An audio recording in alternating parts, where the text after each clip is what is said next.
We both went to the same elementary school in Brooklyn, and we lived about 4 blocks apart, but we never met all that time. And I asked for a date from one of my friends, and he said, I know this really nice girl. And we talked the whole night, and that kind of got us started.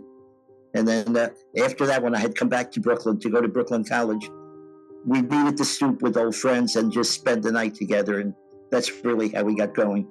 This is my grandfather, Jerome Robbins, or as I know him, Grampy. He's speaking about how he met my grandmother, Doris Robbins, or as I knew her, Grammy. This is their story.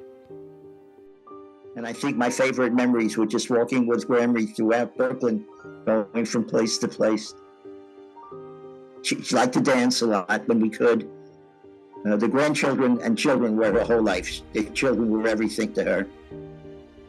And she was a people person. She loved to be with people. My grandparents were together for over 60 years. I believe they would still be together today had my Grammy not used Johnson & Johnson's talcum powder. She passed away from ovarian cancer in 2018. She was always an immaculate person, and she took a shower every day of her life if there was a shower there that you could use. And she always, as part of the regimen of the shower, finished up with the talcum powder.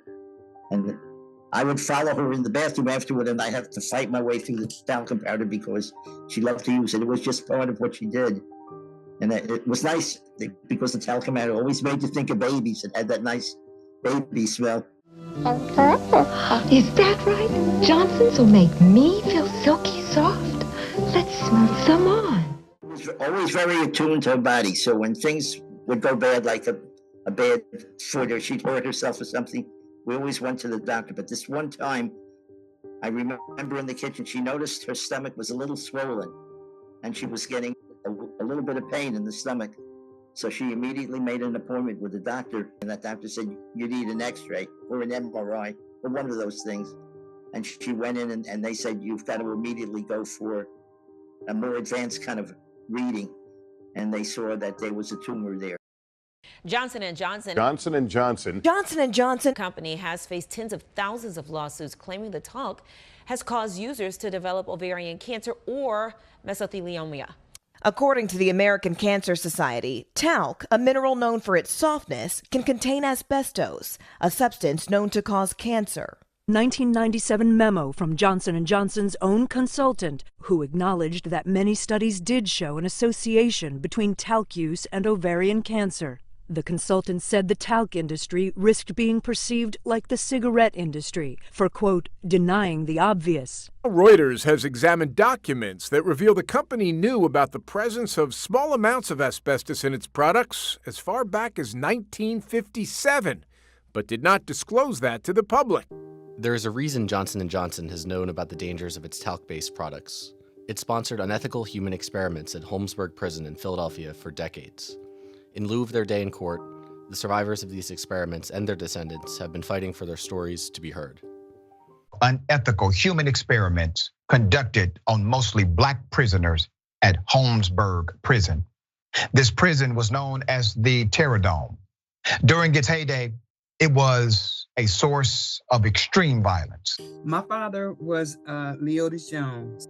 The experiments happened, he participated in it, it was some damage done, and it had generational effects. The Holmesburg prison experiments destroyed my family life forever. First thing it tells us is that J&J hired Dr. Kliegman to do prison testing at Holmesburg Prison on prisoners. And so he began to organize the other survivors who were coming out of prison. And that's when we began to really look at these studies. In the very beginning, they were relatively simple, things that wasn't life-threatening. And then it went on to become more inhumane and more barbaric. Two guys from the hood went up to Capitol Hill and they testified. As a result of that and some public outcry, people writing about their family members were messed up from those experiments. The experiments were eventually stopped. The apologies didn't come until 3 years after my father passed away. I feel like I accomplished a lot for not only my dad and my family, but for those other survivors who began to contact me and their families. Both Miss Jones-Alston and my Grampy are fighting for justice. Although their methods differ, they both have a deep desire to right a wrong. And I was never really interested. I was just bitter about Grammy. I didn't care about getting involved with them. But then one time they came up and I looked and I said, it's terrible that they could have caused this and they're getting away with it. And I contacted the number. Attention all women who have been diagnosed with ovarian cancer since 2010.